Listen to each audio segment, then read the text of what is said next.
Eleanor Sullivan's gnarled fingers traced the foreclosure notice with trembling precision, the crisp legal paper feeling both weightless and insurmountably heavy in her hands. Intent to foreclose on property at 742 Pinecrest Lane, the words swimming before her fading vision despite her reading glasses. This document represented both justice and heartbreak, the final act in a drama that had begun with love and ended with the cruelest betrayal. She placed the notice carefully on her kitchen table next to a cup of chamomile tea that had long gone cold. Before we jump back in, tell us where you're tuning in from, and if this story touches you, make sure you're subscribed, because tomorrow, I've saved something extra special for you. Through the window above her farmhouse sink, the Idaho potato field stretched endlessly under a November sky heavy with impending snow. This kitchen had been her sanctuary for over 30 years, its pale blue walls witness to countless family gatherings, holiday meals, and quiet moments of contemplation.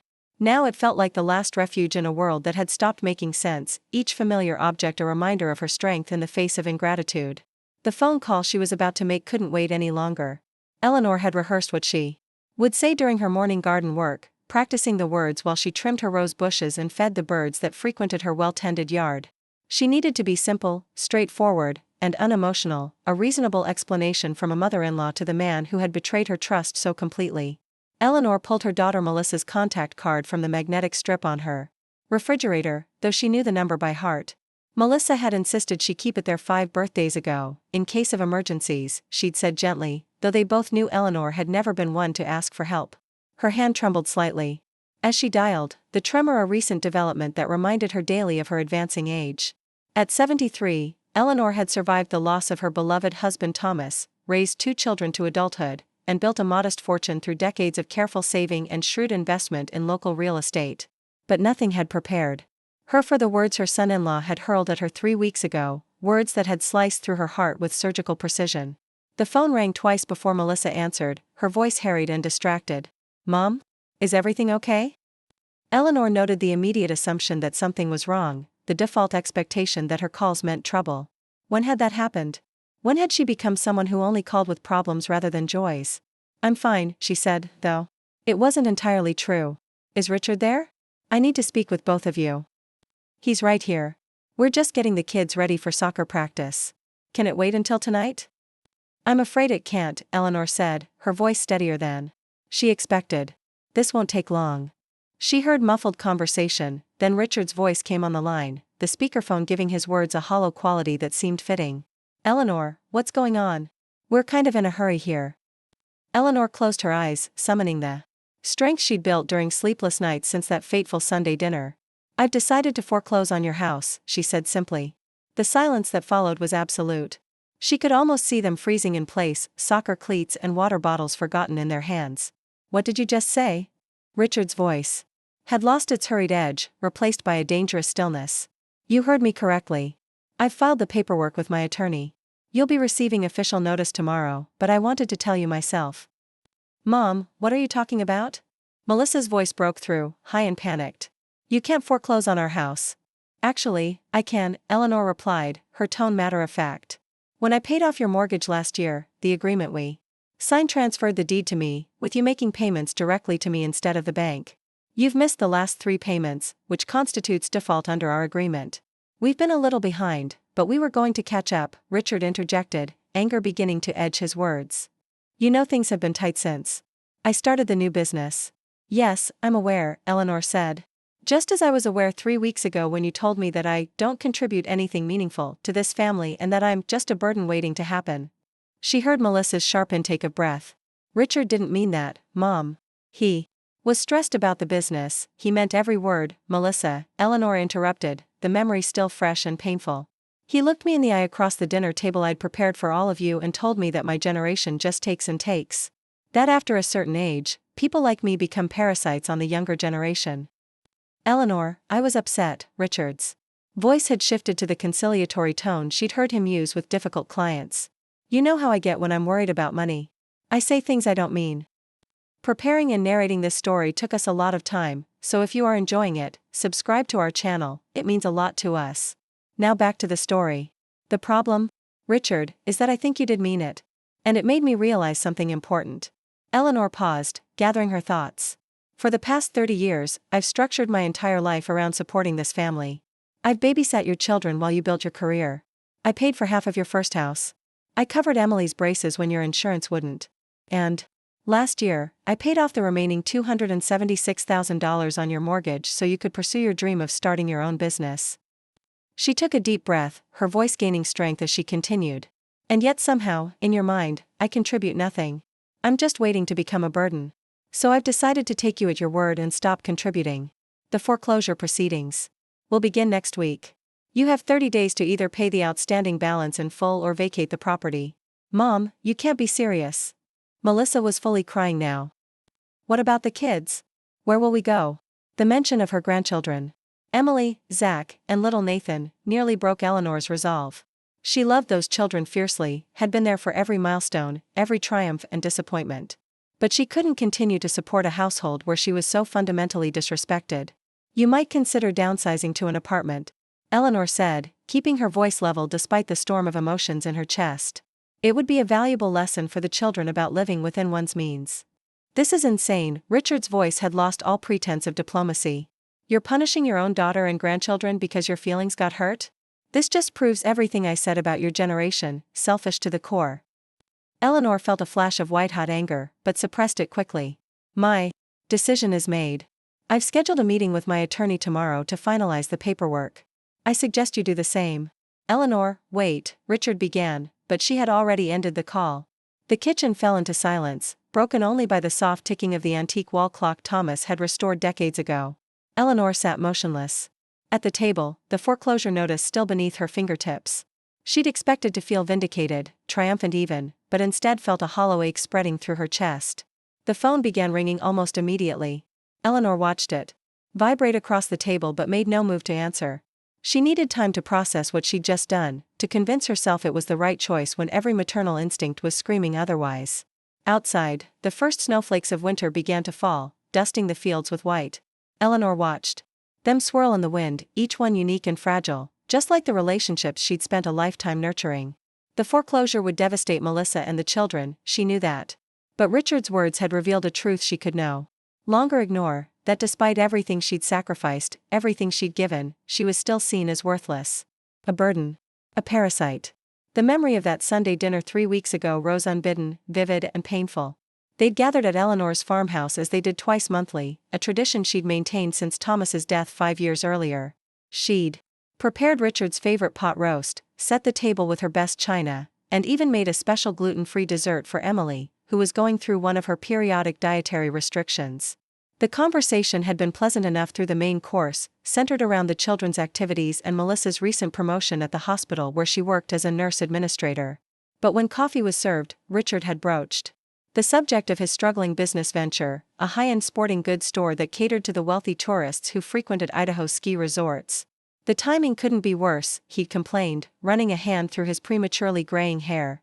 "We've got Emily's college visits coming up, the property taxes just jumped again, and now my main investor is getting cold feet. Couldn't you take out a small business loan?" Eleanor had suggested, genuinely trying to help. "Or perhaps scale back until the business is more established." Richard had given her that look, the one that suggested she couldn't possibly understand the complexities of modern finance. "That's not how it works, Eleanor," he'd said, his tone condescending. "Besides, with the mortgage payment gone thanks to you, we should be fine. It's just tight right now." "Well, I'm glad I could help with that," she'd replied, pleased that her gift had made a difference. "About that," he'd continued, setting down his coffee cup with deliberate care. "Melissa and I have been talking, and we think it might be better if you stopped giving us money." Eleanor had been confused. "I don't give you money regularly, Richard. The mortgage was a one-time gift." "It's not just the mortgage. It's the Christmas checks for the kids, the birthday gifts, offering to pay for Emily's college visits. All of it. I'm just trying to help," Eleanor had said, hurt beginning to bloom in her chest. "That's what family does." "The problem is, it creates a dependency," Richard had continued, warming to his topic as if giving a presentation to clients. "And frankly, your generation has done enough damage to the economy already. Social Security's draining dry, Medicare costs are exploding, housing prices skyrocketed under your watch. At some point, you need to stop taking and let the younger generations have a chance." Eleanor had stared at him, stunned into silence. Melissa had looked uncomfortable but said nothing. "I don't understand," Eleanor had finally managed. "How Am I taking from you by paying off your mortgage? It's about the power dynamic, Richard had explained with exaggerated patience. You hold it over our heads, make us feel obligated. And eventually, let's be honest, you're going to need expensive care, and guess who that burden falls on? Us. The younger generation. Always cleaning up after the mess yours created. Richard, Melissa had finally interjected, that's enough. But it hadn't been enough for Richard. Emboldened perhaps by Eleanor's silence, he'd continued. You don't contribute anything meaningful anymore, Eleanor. You're just a burden waiting to happen. I'm just being honest about what everyone thinks but is too polite to say. The words had hit like physical blows. Eleanor had raised her children to speak their minds, to be honest even when it was difficult, but this wasn't honesty, it was cruelty wrapped in self-righteousness. And what had hurt almost as much as Richard's words was Melissa's silence, her unwillingness to defend her mother against such blatant disrespect.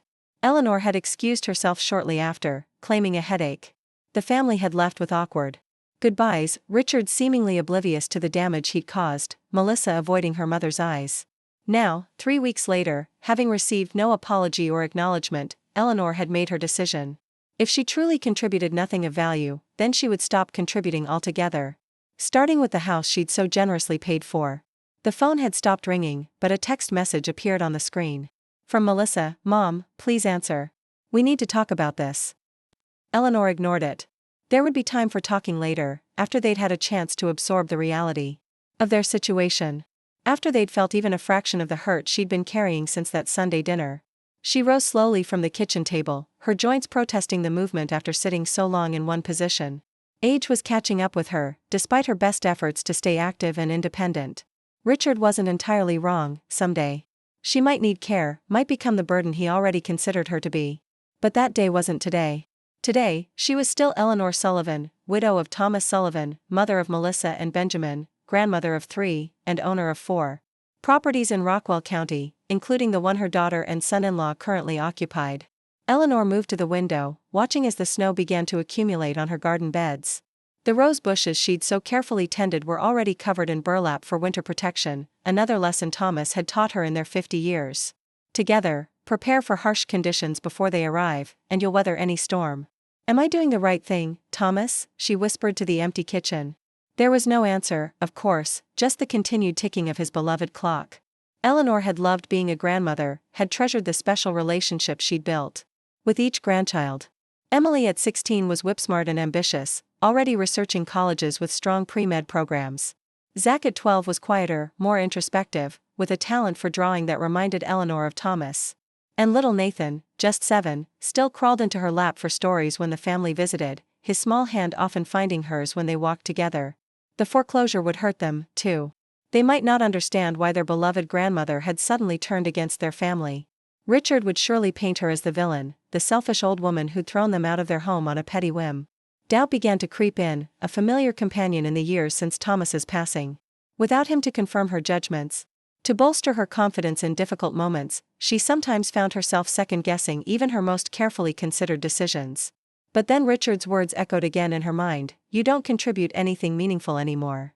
After a lifetime of giving, of raising children, supporting her husband's career, volunteering in her community, and generously sharing the fruits of her labor with her family, to be dismissed so completely was a wound too deep to ignore. Eleanor moved with purpose to her home office, a small room off the kitchen that had once been a pantry but now housed her computer, files, and the financial records she kept with meticulous care. From the top drawer of her desk, she removed a folder labeled 742, Pinecrest Lane, Sullivan Residence. Inside was the agreement she and Richard had signed when she'd paid off their mortgage, a document her attorney had insisted upon despite Eleanor's protests that such formality wasn't necessary between family members. The terms were clear, Eleanor had paid the remaining balance of the mortgage directly to the bank, becoming in effect the new lender. Richard and Melissa would make monthly payments to her at a significantly reduced interest rate, with the understanding that these payments were legal obligations, not optional gifts they could defer when finances were tight. They had missed April's payment without explanation. May's had come 2 weeks late, accompanied by a terse note from Richard about temporary cash flow issues. June's payment hadn't materialized at all, nor had July's. Eleanor hadn't pressed the issue, understanding that starting a new business created financial strain. She'd been prepared to forgive the missed payments entirely once the sporting goods store found its footing. Until that Sunday dinner. Until you don't contribute anything meaningful anymore. Eleanor returned the folder to her desk drawer and opened her laptop. She navigated to her email and began composing a message to Harold Winters, her attorney for the past 20 years and one of the few people who'd known both her and Thomas well enough to understand what she was doing and why. Harold, she wrote, I've made my decision regarding the Pinecrest Lane property. Please proceed with the foreclosure as we discussed. I've informed Melissa and Richard of my intentions, though I doubt they believe I'm serious. I'd like to meet tomorrow to review the paperwork and ensure everything is in order. She paused, fingers hovering over the keyboard, before adding, I understand this may seem harsh, but there comes a point when even the most patient person must stand up for their dignity. Richard crossed that line, and Melissa's silence was its own kind of betrayal. I need to know if I'm making a legal mistake here, but please don't try to talk me out of this on personal grounds. My mind is made up. Eleanor sent the email and closed her laptop. The snow was falling more heavily now, the potato fields disappearing under a blanket of white. Idaho winters could be brutal, unforgiving to those caught unprepared. Much like life itself, Eleanor reflected. Her cell phone buzzed again, another text from Melissa, Mom, Richard didn't mean what he said. Please don't do this to us. To the kids. Eleanor felt a pang of guilt but pushed it aside. She hadn't created this situation, Richard had, with his casual cruelty and stunning ingratitude. And Melissa had allowed it, had sat silently while her husband denigrated her mother's entire existence. Actions have consequences, Eleanor murmured to herself, a phrase she'd repeated countless times when Melissa and Benjamin were growing up. It had been a cornerstone of her parenting philosophy, that children needed to understand the direct relationship between their choices and the results that followed. Well, Richard was no child, though he sometimes behaved like one. At 45, he was old enough to understand that you couldn't insult the person who held your mortgage and expect no repercussions. Especially when that person was your mother-in-law, a woman who had shown you nothing but generosity and support for 20 years. The kitchen suddenly felt too quiet, too empty. Eleanor moved to the living room and turned on the radio, finding comfort in the classical music station that had been Thomas's favorite. Beethoven's Seventh Symphony filled the room, its powerful movements reflecting the tumult in her heart. She settled into Thomas's reading chair, the leather worn soft from decades of use.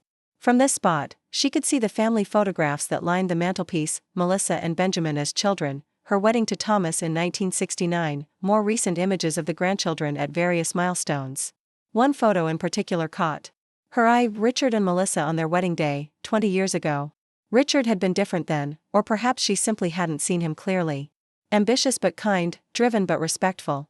When had that changed? When had ambition curdled into entitlement, drive into ruthlessness? The symphony reached its allegretto, the movement Thomas had always said reminded him of life itself, moments of joy interspersed with periods of solemnity, all part of the same beautiful composition. Eleanor closed her eyes, letting the music wash over her, carrying her back to evenings spent in this very room with Thomas, discussing their days, planning their future, navigating the inevitable disagreements that arise in any long marriage. What would you do, Thomas? She whispered again, though she already knew the answer. Thomas Sullivan had been a kind man, but he'd had no patience for disrespect. He taught their children that how you treat people matters, especially the people who love you most. He would have been appalled by Richard's behavior, would have addressed it immediately rather than letting it fester for 3 weeks as she had. The phone rang again, Melissa's cell. Eleanor watched it vibrate on the side table but made no move to answer. What more was there to say? She'd made her decision. Richard and Melissa would have to make theirs, find the money to pay the overdue balance or begin looking for new housing. As the symphony built to its crescendo, Eleanor found her resolve strengthening. This wasn't about revenge, though there was satisfaction in standing up for herself. It was about boundaries, about self-respect, about refusing to be devalued after a lifetime of giving. If Richard truly believed she contributed nothing meaningful, then she would show him exactly what her contributions had been worth. The music faded, replaced by the announcer's soothing voice introducing the next piece. Outside, the snow continued to fall, transforming the familiar landscape into something new and unfamiliar. Eleanor watched it accumulate, thinking about transformations of all kinds, how relationships change, how people grow apart or together, how a single conversation can alter the course of multiple lives. Tomorrow she would meet with Harold, would set in motion the legal machinery that would ultimately force her daughter's family from their home. It wasn't what she'd wanted, wasn't how she'd imagined her role as mother and grandmother would evolve in her later years.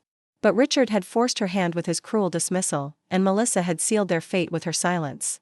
Eleanor rose from the chair, her decision made. She would not waver, would not be swayed by emotional appeals or accusations of cruelty. She had spent her entire adult life putting others' needs before her own, raising children, supporting her husband's career, caring for her aging parents until their deaths. She had earned the right to demand respect, and if that respect couldn't be freely given, she would ensure it was understood through consequences. The foreclosure notice remained on the kitchen table, a physical manifestation of her resolve. Eleanor picked it up, reading it one more time before placing it in the folder with the mortgage agreement. Tomorrow would bring arguments, pleas, perhaps even threats. But tonight, in the quiet of her farmhouse as snow erased the familiar world outside, Eleanor Sullivan stood firm in her conviction that some things, dignity, respect, gratitude, were worth fighting for, even at the cost of peace. Harold Winter's law office occupied the second floor of a red brick building in downtown Rockwell, sandwiched between a family-owned pharmacy and a coffee shop that had opened just last spring.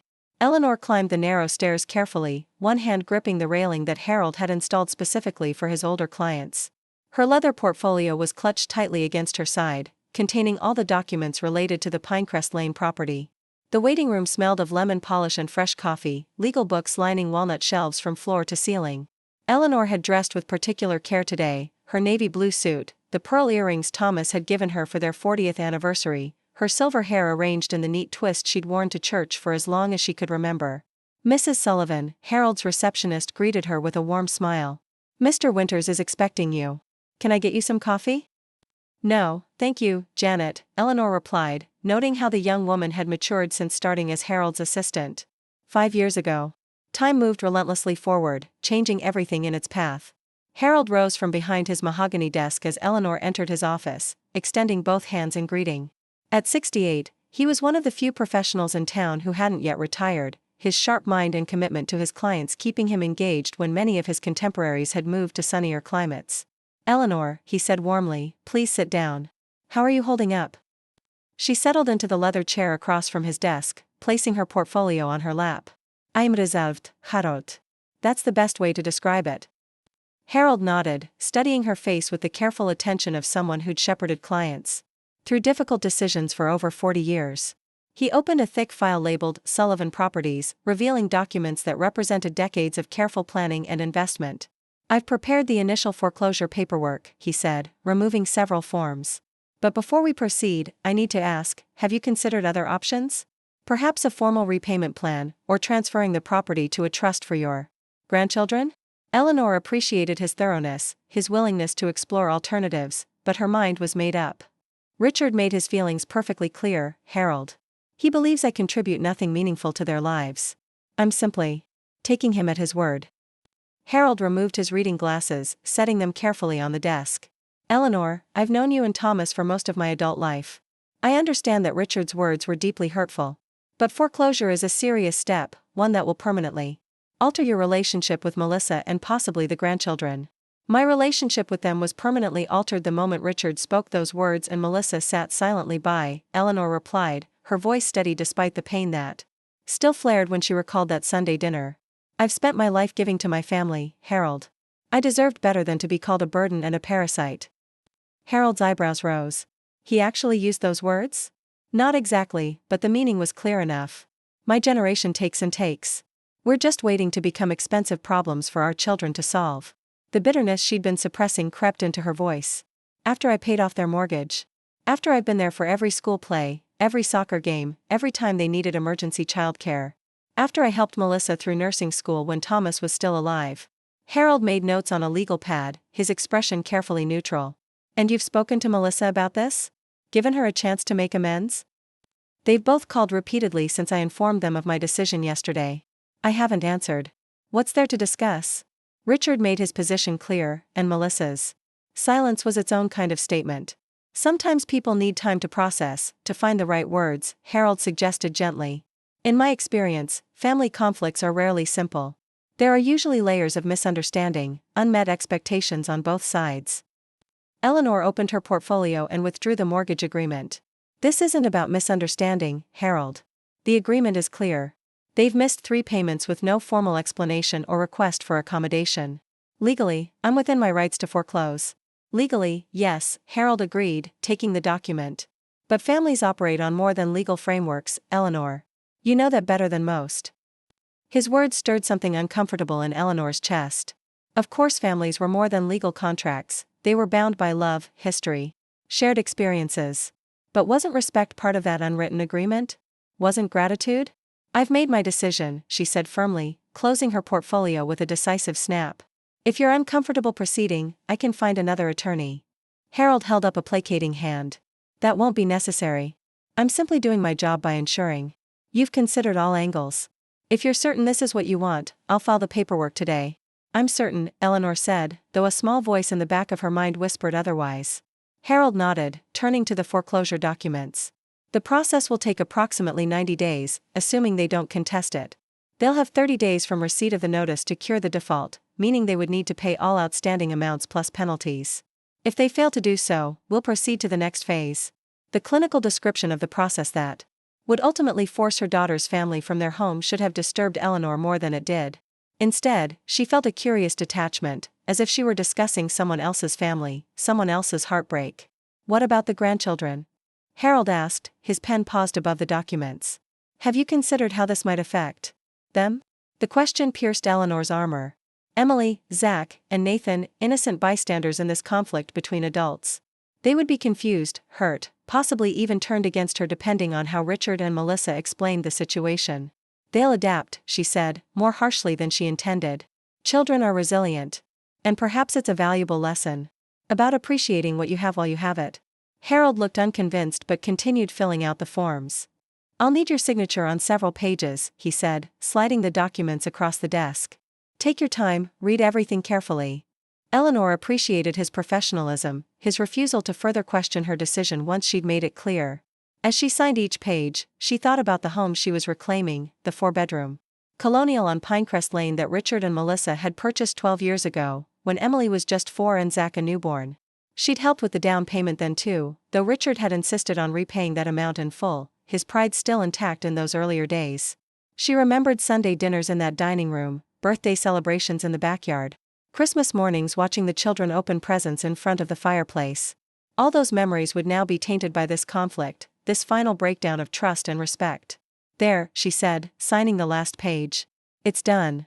Harold collected the documents, his expression somber. Not quite done. There's still time to change your mind, Eleanor. Right up until the property is actually sold. Eleanor stood, gathering her portfolio. Thank you for your help, Harold.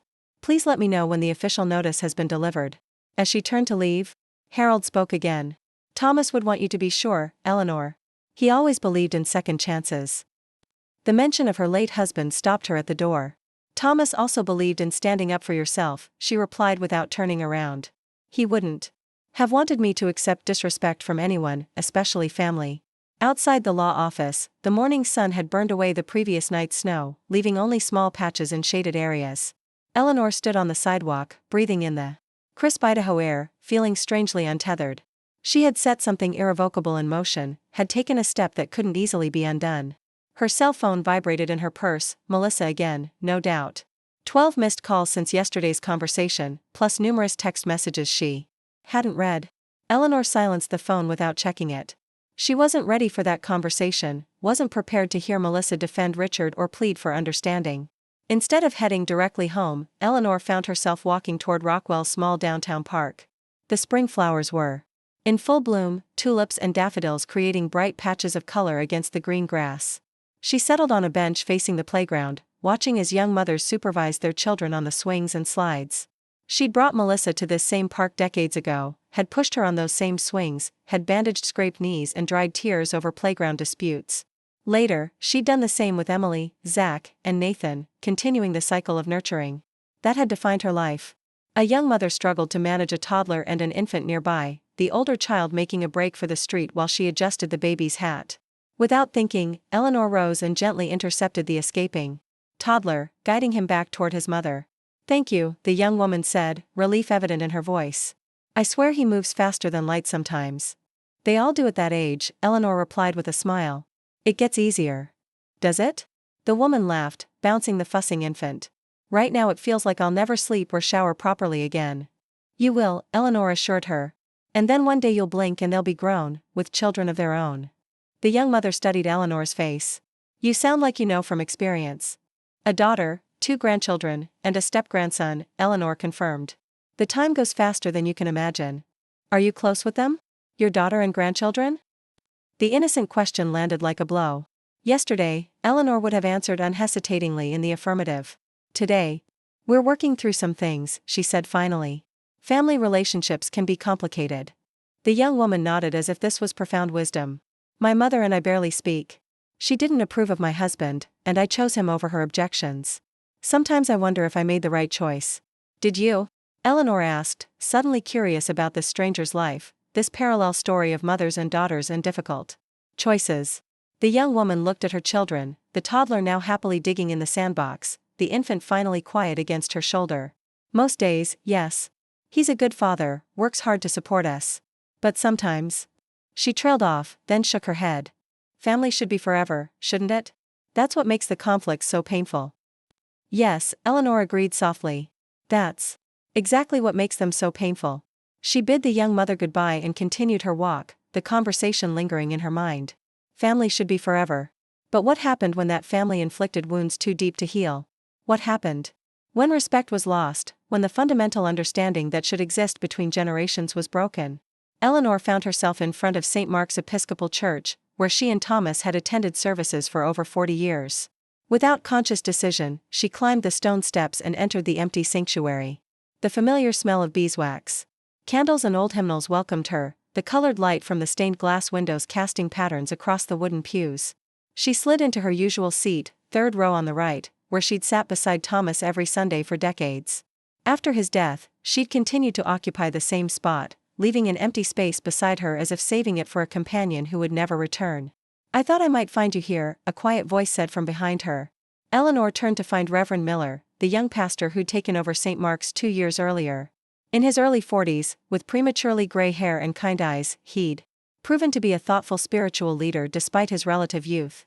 Am I that predictable, Reverend? Eleanor asked, making room for him on the pew. Not predictable, he said, sitting beside her. Just human. Most of us seek familiar comfort when facing difficult decisions. Of course he knew. In a town the size of Rockwell, news traveled quickly, especially news as dramatic as a grandmother foreclosing on her daughter's home. I suppose you've heard, she said, folding her hands in her lap. Janet from Harold's office mentioned you had an appointment this morning. She was concerned. He smiled slightly. Don't worry, she didn't share details. But I've known you long enough to sense when something's troubling you. Eleanor sighed, looking up at the cross that hung above the altar. I've done something that many would consider unforgivable, Reverend. I've initiated foreclosure proceedings on Melissa and Richard's home. If he was shocked, he hid it well. That sounds like a serious decision. One I imagine you didn't make lightly. No, she agreed. Though others might think otherwise. Would you like to talk about it? The simple question, asked without judgment, broke something open in Eleanor. The story poured out, the Sunday dinner, Richard's cruel words, Melissa's damning silence, the missed mortgage payments, and finally, her decision to foreclose. I know it seems harsh, she concluded. Perhaps even vindictive. But after everything I've done for them, to be told I contribute nothing meaningful. Her voice caught. It was more than I could bear. Reverend Miller was quiet for a moment, his gaze thoughtful. The Bible tells us much about forgiveness, he said finally. But it also speaks of justice, of consequences for our actions. The question is, which are you seeking here? Forgiveness or justice? Can't it be both? Eleanor asked.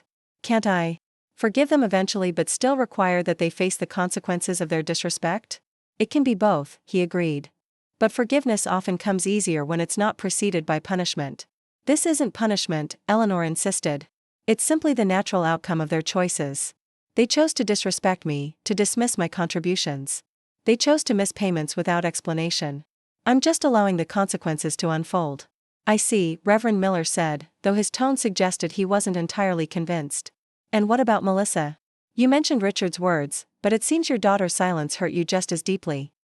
Eleanor looked away, unable to meet his penetrating gaze. She should have defended me. She sat there while Richard dismantled my entire worth as a person, as a mother, as a grandmother. Her silence was complicity. Or fear, the Reverend suggested gently. Or shock. Or any number of emotions that might render someone temporarily unable to speak. She's had 3 weeks to say something, Eleanor countered. 3 weeks to call and say, Mom, I'm sorry Richard spoke to you that way. It was wrong, and I should have stopped him.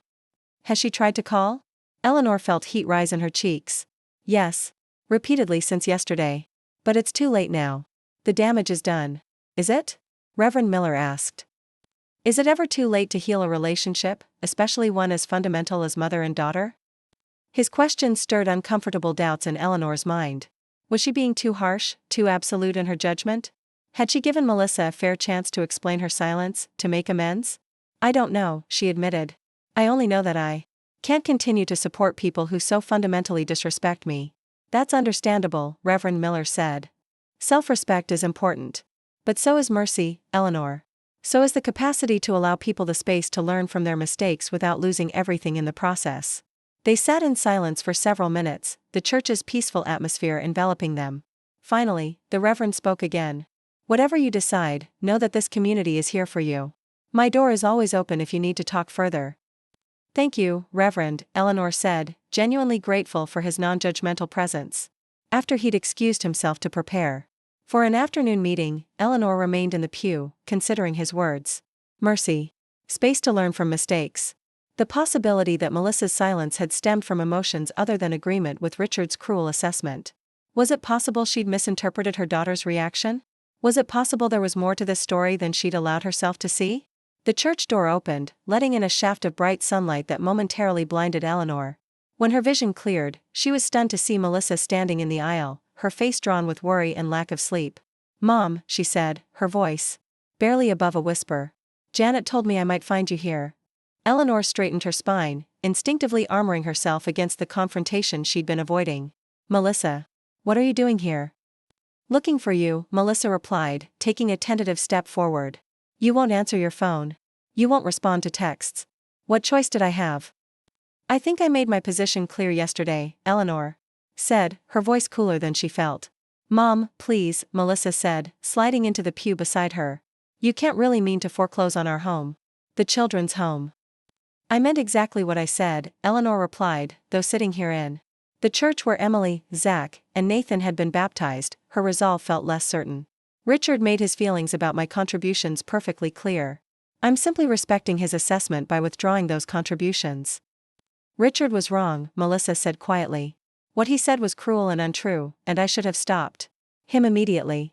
The simple acknowledgement, the first either of them had offered, caught Eleanor off guard. Then why didn't you? Melissa looked down at her hands, twisting her wedding ring nervously. Because I was shocked. Because I've never heard him speak to anyone that way, let alone you. Because by the time I processed what was happening, the moment had passed, and you were excusing yourself from the table. That explains the moment, Eleanor said, trying to keep her voice steady. It doesn't explain the 3 weeks of silence that followed. I was ashamed, Melissa admitted, tears gathering in her eyes. Ashamed that I'd allowed it to happen, that I hadn't immediately defended you. And then I convinced myself. You were fine. That if you were truly upset, you would have said something. Said something? Eleanor couldn't keep the incredulity from her voice. Richard essentially called me a parasite, said I contributed nothing meaningful to your lives. And you thought I might not be upset about that? I know it sounds ridiculous now, Melissa said, wiping at her tears. But Richard apologized to me later that night. He said he'd been stressed about the business, that he didn't really mean it. I hoped, he might have called you too. He didn't, Eleanor said flatly. I realize that now. And I should have checked, should have called you myself the next day.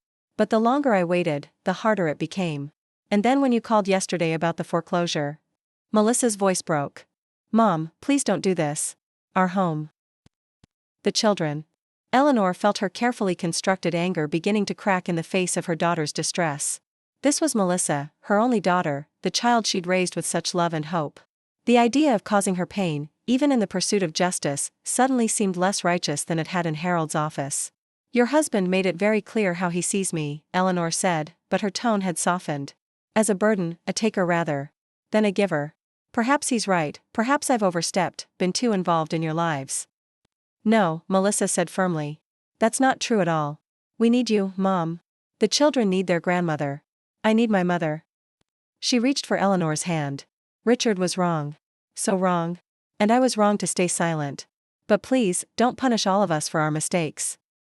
Eleanor stared at her daughter's hand covering her own, a gesture so familiar yet now fraught with new meaning. The church's silence enveloped them, broken only by their breathing and the distant sound of traffic outside. This conversation wasn't going as she had expected. Melissa's ready admission of wrongdoing had caught her off guard, disrupting the narrative she'd constructed over the past 3 weeks. "I need time to think," Eleanor said finally, gently withdrawing her hand.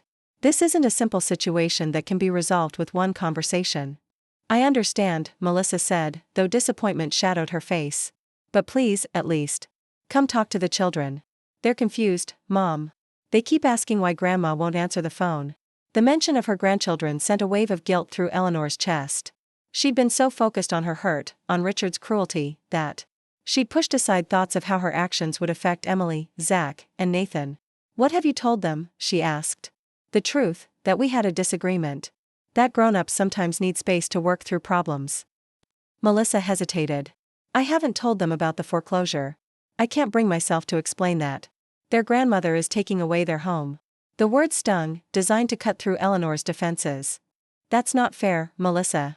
I'm not taking away their home, I'm responding to your husband's disrespect and your missed payments.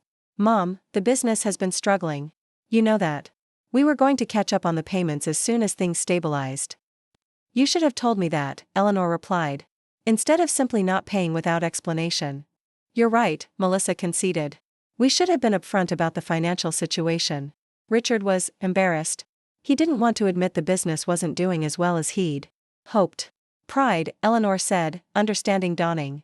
"His pride wouldn't let him ask for help, so instead he lashed out, made me the problem." Melissa didn't deny it. The sporting goods store was his dream.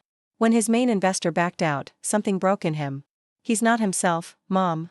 The Richard you saw that Sunday, that's not who he really is." Eleanor wanted to believe that. Wanted to think the man who'd married her daughter 20 years ago hadn't truly meant those cutting words.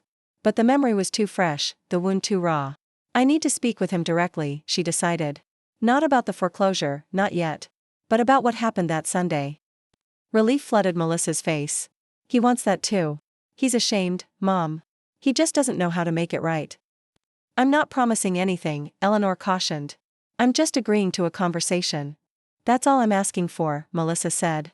"A chance for us to talk, really talk, before something irreversible happens." They agreed to meet that evening. At Eleanor's home, neutral territory, away from the children who didn't need to witness what might become a difficult confrontation. As Melissa left the church, Eleanor remained in the pew, trying to reconcile her need for justice with the possibility of reconciliation. The afternoon stretched before her, hours to contemplate what she would say to Richard, how she would respond to whatever explanation or apology he might offer. She left the church and drove to Rockwell's small library, seeking refuge among the books that had been her comfort since childhood.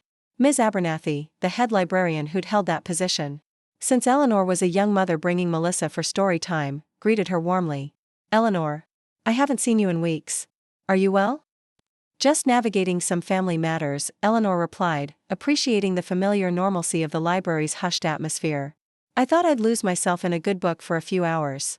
"The best therapy," Ms. Abernathy agreed with a knowing smile. "We just got in that new historical fiction you've been waiting for. It's on the new releases shelf." Eleanor thanked her and wandered through the stacks, running her fingers along the spines of books that had been her companions through life's various challenges. She found the novel Ms. Abernathy had mentioned and settled into a comfortable chair near the window, but the words refused to hold her attention. Her mind kept returning to the impending conversation with Richard, to Melissa's plea, to the grandchildren who were innocent bystanders in this adult conflict. A young boy about Nathan's age approached the children's section with his father, pulling books from shelves with enthusiastic abandon. Eleanor watched them, remembering countless similar afternoons with her own grandchildren.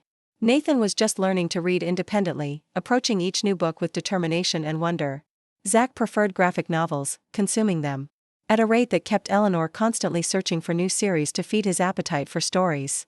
And Emily, now more interested in her phone than books, had once been the little girl who insisted on just one more story every time Eleanor visited. Would they understand if she went through with the foreclosure?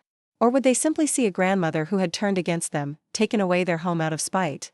The thought was unbearable. Eleanor returned the unread novel to its shelf and left the library, driving aimlessly through Rockwell's quiet streets. She passed the high school where Emily would graduate in 2 years, the middle school where Zach had just joined the chess club, the elementary school where Nathan had recently won a citizenship award. All these milestones she'd witnessed, these achievements she'd celebrated. all potentially overshadowed by the action she'd set in motion that morning in Harold's office. Without conscious decision, she found herself turning onto Pinecrest Lane, driving slowly past the colonial-style home where Melissa and Richard lived. The basketball hoop Richard had installed for Zach's 10th birthday stood in the driveway. Emily's new bike was propped against the garage. Signs of family life, of normalcy, of the everyday joy that might soon be disrupted.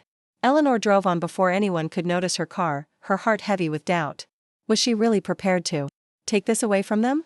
Could Richard's words, however hurtful, justify such a dramatic response? By the time she returned home, the afternoon was waning.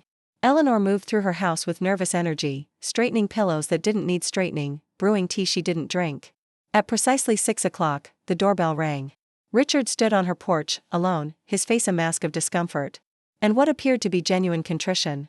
He dressed carefully, the blue button-down shirt she'd given him for Christmas 2 years ago, hair neatly combed, as if his appearance might somehow influence her decision. "Eleanor," he said, his voice carrying none of the confidence she'd come to expect from him. "Thank you for agreeing to see me." She stepped aside, allowing him to enter but offering no further welcome. They moved to the living room where Eleanor took Thomas's chair, leaving Richard to sit across from her on the sofa. An uncomfortable silence stretched between them. Eleanor had imagined this conversation a dozen different ways during the afternoon, had prepared responses to arguments she anticipated Richard might make. But now, faced with his evident discomfort, she found herself at a loss for words. "I owe you an apology," Richard finally said, meeting her eyes directly. "What I said that Sunday was inexcusable. Cruel and untrue, and I've regretted it every day since." Eleanor studied his face, looking for signs of insincerity, of the calculating charm he sometimes employed in difficult situations. But all she saw was shame and what appeared to be genuine remorse. "Why did you say it?" she asked simply. Richard ran a hand through his hair, a nervous gesture she'd observed countless times over the years. "I'd like to say I didn't mean it, that it was just stress talking. But that would be another lie." He paused, seeming to gather his thoughts. "The truth is, I was drowning in failure and looking for someone to blame. And I was a convenient target?" "You were the opposite of a convenient target, Eleanor. You were the person who just paid off our mortgage so I could pursue my dream. The person who's been there for Melissa and the kids in ways my own parents never were. The last person I should have lashed out at." He leaned forward, elbows on his knees. "But that's the ugly truth about human nature sometimes, we hurt the people closest to us, the ones who've given us the most." Eleanor hadn't expected this level of self-awareness. She'd anticipated excuses, perhaps even counter-accusations, not this forthright acknowledgement of his wrongdoing. "The business is failing," Richard continued when she didn't respond. "The investor who pulled out was my former college roommate. He didn't just withdraw financial support, he told me the whole concept was flawed, that I was deluding myself thinking I could compete with the big sporting goods chains." His voice caught. "Then I came to Sunday dinner and there you were, successful in everything you've ever attempted, financially secure, respected in the community. The contrast was overwhelming. So you decided to tear me down to make yourself feel better?" Eleanor couldn't keep the edge from her voice. "Yes," Richard admitted, the single word hanging between them. "It was petty and shameful, and the moment the words left my mouth, I wanted to take them back. But pride, that damned pride my father drilled into me, wouldn't let me apologize right then. And the longer I waited, the harder it became." Eleanor understood that particular failing all too well. Hadn't she just experienced the same reluctance to reach out, the same hardening of positions as days stretched into weeks? "Why didn't you tell me about the financial problems?" she asked. "Why just stop making payments without explanation?" Richard's shame was evident in his posture, in the way he couldn't quite meet her eyes. "Because admitting I was failing felt worse than actually failing. Because you've already done so much, and asking for more felt impossible. So instead you insulted me, dismissed everything I've contributed to this family, and now you're facing foreclosure," Eleanor summarized, the irony not lost on her. "I know how it sounds," Richard said quietly. "Believe me, I've had plenty of time to reflect on the self-destructive stupidity of my actions these past few weeks." Eleanor rose from her chair and moved to the window, needing physical distance to process what she was hearing. Outside, spring had firmly taken hold, the apple trees in her orchard heavy with blossoms. Thomas had planted those trees the year they'd purchased this property, had tended them with the patient care that had characterized his approach to everything in life. "Thomas used to say that pride was the most expensive emotion," she said, almost to herself. "That it cost more than most people could afford to pay." He was right, Richard agreed. "I'm learning that lesson the hard way." Eleanor turned to face him. I set the foreclosure process in motion this morning. Richard nodded, no surprise in his expression. Melissa told me. I understand why, Eleanor. I don't blame you. His calm acceptance was unexpected, almost disarming. Eleanor had prepared for anger, for accusations of cruelty, not for this quiet acknowledgement of consequences deserved. What will you do? She asked. Where will you go if it proceeds? We're looking at apartments in Westlake, Richard said, naming a neighboring town with lower housing costs. My parents have offered to help with a security deposit, though accepting their help comes with strings I'd rather not deal with. Eleanor thought about Westlake, a 40-minute drive from Rockwell, from the schools the children attended, from the life they'd built here. She thought about Emily having to leave her friends during her junior year, about Zach being pulled from the chess team he'd just joined, about Nathan having to start over in a new school. And the business? She asked. I've put it up for sale. Richard said, his voice flat. Probably won't get much, but anything will help at this point. I've already started looking for regular employment, the hardware store is hiring a manager, and I've got an interview next week. The defeat in his tone stirred something unexpected in Eleanor, not satisfaction, as she might have anticipated, but a surprising compassion. This was not the arrogant, dismissive man who had wounded her so deeply 3 weeks ago. This was someone humbled by failure, facing the consequences of his actions with more dignity than she had expected. Your apology is accepted, she said. Finally. But that doesn't automatically solve the practical problems we're facing. I understand, Richard said, rising from the sofa. I didn't come here expecting a miracle, Eleanor. I just needed you to know how deeply I regret what I said. And that I understand why you've taken the action you have. As he moved toward the door, Eleanor found herself speaking words she hadn't planned. Wait. I think we need to discuss this further, with Melissa present. Perhaps tomorrow, when we've all had time to consider options. Hope flickered across Richard's face. I'd appreciate that. Whatever you decide about the foreclosure, I want you to know that I recognize how wrong I was. Not just in what I said, but in failing to acknowledge all you've done for our family over the years. After Richard left, Eleanor sat in Thomas's chair for a long time, turning the conversation over in her mind. Richard's apology had seemed genuine, his recognition of his failings surprisingly honest. But was it enough to undo the damage, to rebuild the trust that had been broken? She reached for the phone, dialing Harold's number before she could change her mind. Eleanor, he answered on the second ring. I was just about to call you. The foreclosure papers are ready for final review before filing. Hold them, she said, the decision crystallizing as she spoke. I've talked with Richard. I need to reconsider my options. I'm glad to hear that, Harold said, relief evident in his voice. As I mentioned this morning, there's still time to explore alternatives. I'm not saying I've changed my mind entirely, Eleanor clarified.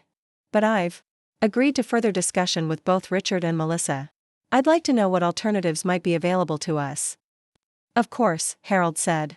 I'll prepare some options for you to consider. Would you like me to be present for this discussion? Eleanor considered the offer. Having Harold there would provide legal clarity, but might also formalize the conversation in ways that could inhibit genuine communication. Not this time, she decided. This needs to be a family conversation first. If we reach some agreement in principle, then we can involve you to handle the legal details. After hanging up, Eleanor felt a curious lightness, as if having opened the door to possible reconciliation had lifted a weight she hadn't fully acknowledged was there. The hurt hadn't disappeared, Richard's words had cut too deeply for that. But it had begun to shift, to make room for the possibility of healing.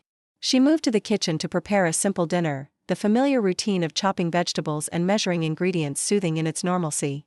As she worked, she thought about the conversation scheduled for tomorrow, about what she wanted from it, what outcomes might satisfy both her need for respect and the family's need for stability.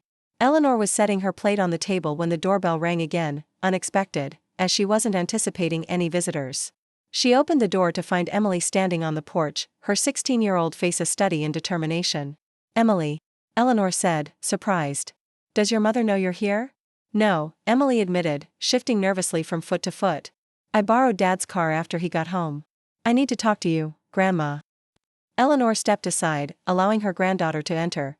Emily had always been the most direct of the grandchildren, approaching problems with a straightforwardness that reminded Eleanor of Thomas. I know about the foreclosure, Emily said without preamble, following Eleanor to the kitchen. I overheard Mom and Dad talking last night. Eleanor sighed, gesturing for Emily to sit at the table. That's a complicated adult situation, Emily. One that your parents and I are working to resolve. It doesn't seem that complicated to me, Emily countered, the certainty of youth in her voice. Dad said something awful to you, and now you're taking our house away. That sounds like revenge, not resolution. The bluntness of the assessment, delivered in her granddaughter's clear voice, hit Eleanor with unexpected force. Was that how it appeared from the outside, simple revenge rather than a principled stand for respect? There's more to it than that, Eleanor said carefully. Your parents have missed several mortgage payments, without explanation or request for accommodation. Because Dad's business is failing, Emily said. He's been working 16-hour days trying to save it. Mom's picked up extra shifts at the hospital. They're both exhausted and stressed and making mistakes. She leaned forward, her young face intense. But you, Grandma, you're supposed to be the wise one, the one who sees the bigger picture. Eleanor was taken aback by her granddaughter's perception, by the implicit faith that she should somehow rise above the hurt and anger that had driven her decision. Even adults make mistakes when they're hurt, Emily, she said softly. Your father's words wounded me deeply. I know, Emily acknowledged. Dad told us what he said. He made us sit down last night, me, Zach, and Nathan, and explained that he'd said terrible things to you, things that weren't true and that he regrets completely. This was unexpected, Richard taking responsibility with the children, acknowledging his fault without excuses or deflection. He said we needed to understand that actions have consequences, Emily continued. That sometimes saying something hurtful can damage relationships in ways that are hard to repair. That's true, Eleanor agreed, moved by Richard's apparent transparency with the children. But he also said that in families, we have to find ways to forgive each other, to repair those damages instead of making them worse. Emily's eyes, so like Melissa's, held Eleanor's steadily. Isn't that what you've always taught us, Grandma? That family means sticking together through the hard times, not just the easy ones? Eleanor felt something shift in her chest, a recognition of her own teachings reflected back at her through her granddaughter's understanding. How many times had she emphasized this very principle to the children over the years? How many times had she mediated their squabbles with reminders about forgiveness and second chances? You're right, she admitted. That is what I've always believed, what I've tried to teach all of you. Then why are you doing this? Emily asked, the simple question cutting through the layers of hurt and justification Eleanor had constructed. If Dad was wrong to say what he did, and he was, aren't you just as wrong to take away our home because of it? Out of the mouths of babes, Eleanor thought, the old phrase taking on new meaning in this moment. Emily's uncomplicated moral logic had distilled the situation to its essence, stripped away the legal considerations and adult complexities to reveal the fundamental question at the heart of the matter. I'm meeting with your parents tomorrow, Eleanor said, to discuss alternatives to foreclosure. Relief washed over Emily's face. Really? You're not going to make us leave our house? I haven't decided anything definitively, Eleanor cautioned. But I'm open to finding a solution that addresses everyone's needs, including my need to be treated with respect. Emily reached across the table and took her grandmother's hand, a gesture so reminiscent of Melissa in the church earlier that day that Eleanor felt a wave of déjà vu. Dad respects you, Grandma. He messed up, badly. But he's always taught us that you're the strongest, smartest woman he knows.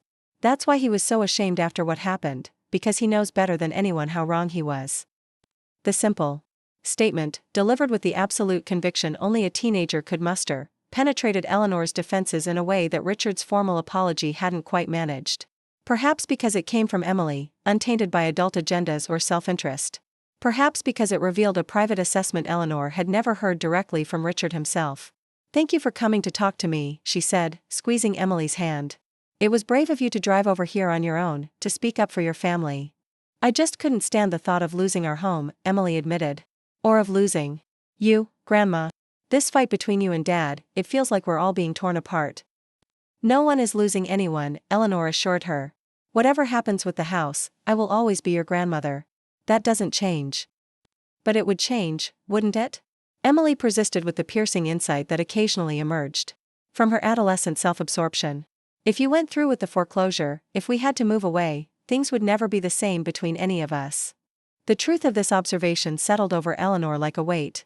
Yes, relationships might eventually heal, forgiveness might eventually come, but the damage would linger, coloring family gatherings and shared holidays for years to come. Was that really what she wanted? Was that the legacy she wished to leave? You've given me a lot to think about, she told Emily. More than you probably realize. After making sure Emily texted her parents about her whereabouts, Eleanor sent her granddaughter home with a promise, not that she would automatically cancel the foreclosure, but that she would approach tomorrow's conversation with a genuine openness to resolution. As she watched Emily's taillights disappear down the driveway, Eleanor felt something shift inside her, not a complete release of the hurt Richard had caused, but a softening of the rigid position she'd adopted in response. There were other ways to ensure respect, other paths to justice that didn't involve such collateral damage to innocent parties. Tomorrow's conversation would be difficult, would require honesty and vulnerability from all sides. But for the first time since that painful Sunday dinner, Eleanor felt a cautious hope that healing might be possible, that family bonds might prove stronger than the wounds they'd inflicted on each other. 2 years later, Eleanor stood at the window of her farmhouse kitchen, watching as autumn leaves swirled across her garden in a dance of gold and crimson. At 75, she still moved with purpose, her mind sharp despite the occasional lapse in memory that reminded her time was advancing. The kettle whistled on the stove, calling her back to the ritual of morning tea that had structured her days since Thomas's passing 7 years earlier. As she poured the steaming water over her favorite English breakfast blend, Eleanor's gaze fell on the invitation propped against her fruit bowl, an elegant card announcing Emily's high school graduation. The milestone was still 6 months away, but Emily had personally delivered the invitation last weekend, insisting her grandmother deserved the first one printed. "You're the reason I'm graduating with honors, Grandma," Emily had said, her 18-year-old face alight with pride and affection. "Those weekends you spent helping me with college application essays last year made all the difference." Eleanor smiled at the memory, touched by her granddaughter's generous attribution. Emily had earned her achievements through her own intelligence and determination. But there was truth in her words too. The weekend spent at Eleanor's kitchen table, refining essays and discussing future plans, had strengthened both Emily's applications and their relationship. The telephone rang, interrupting Eleanor's reflections. The caller ID displayed Melissa, work, a designation that still amused Eleanor. As if she might confuse her only daughter with someone else. "Good morning, dear," Eleanor answered, carrying her tea to the comfortable chair by the window. "Calling between patients?" "Morning, Mom," Melissa replied, the background hospital sounds confirming Eleanor's assumption. "I wanted to catch you before your garden club meeting. Do you have a minute?" "For you, always." Eleanor settled deeper into the chair, enjoying this midweek connection that had become a treasured routine over the past 2 years. "I just got off the phone with Dr. Reynolds," Melissa said, her professional nursing administrator tone softening. To daughter concern. "He said your appointment went well yesterday, but I wanted to hear directly from you." Eleanor appreciated Melissa's tactful approach. As her daughter's position at Rockwell Memorial Hospital had advanced, the lines between professional medical oversight and family concern occasionally blurred. Melissa was careful to respect her mother's privacy while still ensuring she received proper care. The appointment was fine, Eleanor assured her. Blood pressure still slightly elevated but responding well to medication. "He's adjusted my calcium supplement and wants to see me again in 3 months. And the dizzy spells you mentioned last week?" Eleanor sighed, knowing she couldn't deflect her daughter's medical expertise. "Only 2 since then, both brief. Dr. Reynolds doesn't think it's anything serious, probably just an inner ear issue. He's referred me to a specialist, but the appointment isn't for another month. I can call Dr. Patel and get that moved up," Melissa offered, the concern in her voice unmistakable. "That's not necessary," Eleanor replied firmly. "I'm perfectly functional, just occasionally a bit wobbly when I stand up too quickly. Your professional connections should be saved for genuine emergencies, not septuagenarian inconveniences." Melissa's laugh carried through the phone line. "Fine, be stubborn. But promise you'll use the alert pendant I gave you, especially when you're working in the garden." "It's right here around my neck," Eleanor confirmed, touching the small device that represented their compromise between her desire for independence and Melissa's concern for her safety. "Though I still think it's excessive." "Humor me, Melissa," said, a phrase that had become their shorthand for navigating the shifting dynamics of their relationship. "Now, about Thanksgiving, Richard and I were thinking we'd host at our place this year, if that's all right with you." Eleanor considered the suggestion. For decades, holiday gatherings had been held at her farmhouse, with Eleanor orchestrating elaborate meals that showcased her culinary skills. The past few years, however, she'd found the preparation increasingly taxing, though she'd been reluctant to relinquish the tradition. "That sounds lovely," she said, surprising herself with how easily the concession came. "The basement apartment will be convenient if I need a quiet moment during the festivities." "Exactly what we were thinking," Melissa agreed, relief evident in her voice. "Emily will be home from her campus visit to Stanford, and Zach's been experimenting with some new pie recipes he wants to debut." "Zach's baking now?" Eleanor asked, delighted by this development in her 14-year-old grandson's interests. Constantly, Melissa laughed. The kitchen looks like a flower bomb explodes daily. Richard's encouraging it, says the hardware store could use a handyman who also makes great pastry. Their conversation continued for another 10 minutes, covering Emily's college prospects, Nathan's upcoming science fair project, and Richard's recent promotion to general manager of the hardware store. Throughout, Eleanor marveled at the easy flow of information, the lack of tension or carefully avoided topics that had once characterized their communications. After hanging up, Eleanor finished her tea and moved to her small home office to review her calendar for the week. Garden club today, volunteer reading program at the elementary school tomorrow, lunch with Betty Morrison from church on Friday. A life still full of purpose and connection, even as certain activities had become more challenging. Her gaze fell on the framed photograph that now held pride of place on her desk, a professional portrait taken at Emily's 18th birthday celebration 6 months earlier. The entire family posed on the back patio of Richard and Melissa's home, 3 generations smiling in the summer sunshine. Eleanor seated in the center, Melissa and Richard standing behind her, the 3 grandchildren arranged around them. What struck Eleanor most about the image wasn't the formal composition, but the genuine warmth evident in every face. No strained smiles or awkward postures, just a family comfortable in their connection to each other. A family that had nearly fractured irrevocably 2 years earlier over wounded pride and miscommunication. The memory of that confrontation, Richard's cruel words, her retaliatory threat of foreclosure, had faded from a sharp pain to a dull ache, and finally to something approaching wisdom. The crisis that had nearly destroyed them had ultimately transformed their relationships in ways Eleanor would never have predicted. Her equity-sharing arrangement with Richard and Melissa had evolved from a financial necessity into a symbol of their interdependence. Richard had insisted on maintaining the payment schedule even after his professional situation improved, viewing it as an investment in family security rather than an obligation to be escaped. It's not just about the money, he'd explained during one of their now regular financial discussions. It's about honoring commitments, modeling for the kids what it means to follow through even when circumstances change. Eleanor had recognized in his words an echo of Thomas's values, the principles that had guided their 47 years of marriage. Richard had indeed become the man Thomas would have respected, not through financial success or professional achievements, but through his growth in character and commitment to family. The basement apartment at Pinecrest Lane had become Eleanor's second home, a place she stayed with increasing frequency, particularly during Idaho's harsh winter months when maintaining the farmhouse became more challenging. The arrangement offered a perfect balance, independence when she wanted it, company and support when she needed it. Zach had appointed himself her technology consultant, ensuring her laptop and smartphone remained updated and accessible as her vision slightly declined. Emily, now preparing for college, often sought Eleanor's perspective on everything from literature to life decisions. And 9-year-old Nathan had claimed the chair beside her apartment window as his special reading spot, bringing books for them to enjoy together during her visits. The doorbell interrupted Eleanor's reflections, announcing the arrival of her garden club carpool. She gathered her notes on winter bulb planting, locked the farmhouse door behind her, and joined 3 women who had become close friends in recent years. "You're looking well, Eleanor," remarked Judith Thompson, a retired librarian who had moved to Rockwell 5 years earlier. "That new haircut takes years off your face." "Flattery will get you everywhere," Eleanor replied with a smile, settling into the passenger seat. "Though I suspect it's less the haircut and more the fact that I'm sleeping better these days." "Good sleep is worth its weight in gold at our age," agreed Margaret Wilson from the back seat.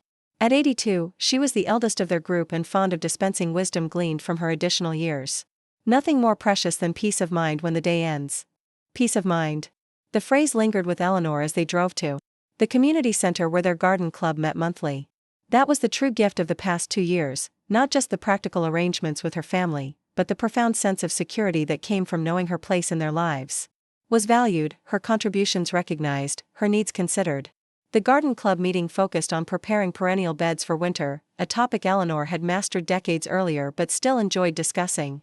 The ritual aspects of gardening, the seasonal preparations, the cycles of planting and harvesting, had always provided a framework for her life, a reminder that endings contained the promise of new beginnings. During the refreshment break, Eleanor found herself in conversation with Carmen Diaz, a newer member whose husband had recently passed away. "I don't know how to do this," Carmen confessed, her coffee cup trembling slightly in her hands. 43 years with Manuel, and suddenly I'm supposed to figure out how to exist without him. Everyone says it gets easier, but I can't imagine how." Eleanor recognized the raw grief in the younger woman's eyes, remembered her own devastation when Thomas died. It doesn't get easier, she said gently. It gets different. The pain changes shape, becomes something you carry rather than something that overwhelms you. Carmen looked up, surprised by this deviation from the standard platitudes she'd been hearing. How long did it take? To be able to carry it rather than drown in it? That's different for everyone, Eleanor replied. For me, it was about 2 years before I could go a whole day without feeling like I'd been hollowed out. But there were moments of, I won't say joy, exactly, but perhaps peace, even in those early months. What helped the most? Carmen asked, her voice barely above a whisper. Eleanor considered the question carefully, wanting to offer something more substantial than generic comfort. Oddly enough, what helped most was continuing to nurture relationships with the living, even when it was difficult. Especially when it was difficult. She thought about the family crisis that had erupted 2 years after Thomas's death, how close she'd come to severing ties with Richard and Melissa. We often think grief is a solitary journey, and in some ways it is. But isolation only magnifies loss. Connection, even complicated, challenging connection, reminds us that life continues to offer meaning. Carmen nodded slowly. Manuel always said I needed to get out more, not depend so much on him for company. Maybe this garden club is a start. A very good start, Eleanor affirmed. And I'd be happy to have coffee with you sometime. Compare notes on adjusting to solo living. It has its challenges, but also unexpected freedoms. As the meeting concluded and Eleanor rejoined her carpool, she reflected on her conversation with Carmen. How strange that she now found herself in the position of elder counselor, dispensing the wisdom that comes from surviving life's inevitable losses and conflicts. When had that transition occurred? When had she become the voice of experience rather than the seeker of guidance? Penny for your thoughts, Judith said as they drove back toward Eleanor's farmhouse. You've gone quiet. On us? Just thinking about cycles, Eleanor replied. How we move from being the ones who need support to being the ones who offer it, often without noticing the shift. That's the privilege of aging, Margaret commented from the back seat. If we're paying attention, we eventually have something worth sharing. Eleanor smiled at the simple truth in her friend's observation. The greatest gift of her 75 years wasn't the financial security she'd built or even the family she'd raised, it was the perspective that allowed her to see patterns and possibilities invisible to her younger self. Back at the farmhouse, Eleanor was surprised to find Richard's truck in her driveway. Her son-in-law was rarely free during weekday afternoons, his responsibilities at the hardware store typically keeping him occupied until early evening. Richard, she called, entering through the kitchen door. Is everything all right? He emerged from her living room, tool belt around his waist. Perfectly fine. Melissa mentioned you've been having trouble with the living room windows sticking, so I thought I'd come fix them while I had a free afternoon. The seasonal staff started this week, which gives me a bit more flexibility. The thoughtful gesture touched Eleanor deeply. That's very kind, but you didn't need to take time from your busy day. I could have hired someone. Richard gave her a look that reminded her remarkably of Thomas when he'd encountered similar resistance to his home repairs. Why would you hire someone when you have family perfectly capable of handling it? Besides, I needed a break from inventory spreadsheets. As Richard returned to his work, carefully planing the wooden window frames that had swollen with Idaho's fluctuating humidity, Eleanor watched him with a sense of wonder. This man who had once wounded her so deeply with careless words had become one of her most reliable supports, anticipating needs she sometimes didn't recognize herself. The front porch railing is looking a bit wobbly too, he commented as he tested the window's smooth operation. I noticed it when I arrived. I've got some time next weekend if you'd like me to reinforce it. That would be wonderful, Eleanor said, recognizing the offer for what it was, not just practical assistance but a demonstration of care, of family commitment. Perhaps you could bring Nathan along. He seems interested in learning how things work. Richard's face lit up at the suggestion. He'd love that. He's been following me around with questions every time I tackle a project at home. Might as well put that curiosity to good use. They chatted companionably as Richard completed the window repairs, their conversation moving easily between practical matters and family news. No tension, no careful avoidance of sensitive topics, just the comfortable exchange of two people who had found their way to genuine respect after nearly destroying their relationship. Emily's been accepted at 3 colleges already, Richard mentioned as he packed up his tools. Stanford's still her first choice, but they won't notify until spring. Regardless, we're planning a graduation party in June. We'd like to host it here, if you're amenable. The backyard at our place isn't large enough for the guest list Emily's dreaming up. Of course, Eleanor agreed immediately. The garden should be at its peak by then. The roses especially. Richard hesitated, then added, we were also thinking, if you're comfortable with it, that it might be a good opportunity to announce the next phase of our housing arrangement. Eleanor understood his meaning immediately. Over the past few months, they'd been discussing the possibility of her selling the farmhouse and moving permanently into the basement apartment at Pinecrest Lane. The decision wasn't urgent, Eleanor was still managing well on her own. But all of them recognized the wisdom of making the transition while it could be a choice rather than a necessity. Emily's graduation would be the perfect occasion, she agreed. A celebration of her future and a recognition of our family's evolution. Thomas would approve of the symmetry. Richard's expression softened at the mention of his late father-in-law. He was always practical about life's transitions. I remember when he decided to lease out the north field rather than continue farming it himself. He said, "There's wisdom in recognizing when it's time to adapt." He did indeed, Eleanor confirmed, touched by Richard's accurate recollection of Thomas's philosophy. It was the last land he gave up, but he did it without regret because it was his choice, made at the right time. After Richard departed, promising to return on Saturday with Nathan and lumber for the porch railing, Eleanor sat at her kitchen table with a fresh cup of tea. The farmhouse felt different somehow, less like a fortress she needed to defend and more like a chapter gradually coming to its natural conclusion. She'd resisted the idea of selling when Melissa first suggested it a year ago, viewing the proposal as another attempt to manage her independence. But in recent months, Eleanor had begun to see the wisdom in simplifying her life while she still had the energy to oversee the process, to determine which treasured possessions would accompany her to the smaller space and which would be passed to family members who would value them. Emily had already claimed Thomas's collection of first edition Idaho history books for her future home. Zach had asked for the workshop tools his grandfather had meticulously maintained. Nathan had his eye on the model train set stored in the attic, a relic from Thomas's childhood that Eleanor had preserved for future generations. The equity sharing arrangement that had emerged from their family crisis would be completed with the sale of the farmhouse. Eleanor would retain the substantial proceeds, ensuring her financial independence for whatever years remained to her, while the basement apartment would be legally designated as her life estate, guaranteeing her home regardless of future circumstances. Harold Winters had approved the plan, noting with satisfaction how far they'd come from that tense meeting in his office 2 years earlier when foreclosure papers sat waiting for signatures. "You've created something remarkable here," he'd told Eleanor during their most recent consultation. "A framework for family support that balances independence with connection, that acknowledges both your contributions and your needs." Eleanor hadn't thought of it in those terms, but Harold's observation resonated.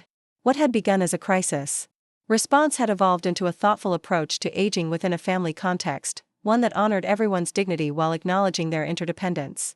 As twilight deepened outside her kitchen window, Eleanor found herself thinking about the conversation with Carmen at the garden club. "Connection reminds us that life continues to offer meaning," she'd said, words that had emerged from her own experience of both grief and conflict. The telephone rang again, Emily this time, calling with news about a scholarship opportunity her guidance counselor had recommended. As they talked, Eleanor marveled at the easy flow of their conversation, the natural way Emily sought her grandmother's perspective without diminishing her own emerging adult identity. "What would you do, Grandma?" Emily asked after explaining the choice between 2 prestigious summer programs. "The Princeton one has more name recognition, but the smaller program in Oregon would give me more hands-on research experience." "What matters most to you at this stage?" Eleanor countered, encouraging her granddaughter's decision-making process rather than simply providing an answer. I think I want the experience more than the name," Emily said slowly. "The connections with actual researchers, the chance to do meaningful work rather than just observe." "Then I believe you've made your decision," Eleanor said warmly. "Recognition matters, but substance matters more. Your grandfather would say the same." After they hung up, Eleanor moved to the living room, testing Richard's repair work on the windows. They opened smoothly now, allowing the crisp autumn air to freshen the room. Outside, the sun was setting behind the distant mountains, painting the sky in shades of pink and gold that took her breath away even after decades of Idaho sunsets. She thought about the changes coming in the months ahead, Emily leaving for college, the gradual transition from the farmhouse to the apartment at Pinecrest Lane, the shifting center of family life from the place she and Thomas had built to the home Melissa and Richard had created. Not endings exactly, but transformations. Necessary evolutions in the family story. 2 years earlier, wounded by Richard's cruel words and Melissa's silence, she'd been prepared to sever ties completely, to use the power of the mortgage agreement as a weapon rather than a tool for mutual benefit. The foreclosure papers had represented not just financial leverage but emotional retaliation, a way to inflict pain equal to what she'd experienced. What a different path they'd found instead. Not perfect, there were still occasional tensions, misunderstandings that needed to be addressed directly rather than allowed to fester. But fundamentally sound, built on the hard-won recognition that family relationships required ongoing maintenance, honest communication, and the courage to begin again when necessary. Up next, you've got 2 more standout stories right on your screen. If this one hit the mark, you won't want to pass these up. Just click and check them out. And don't forget to subscribe and turn on the notification bell, so you don't miss any upload from us.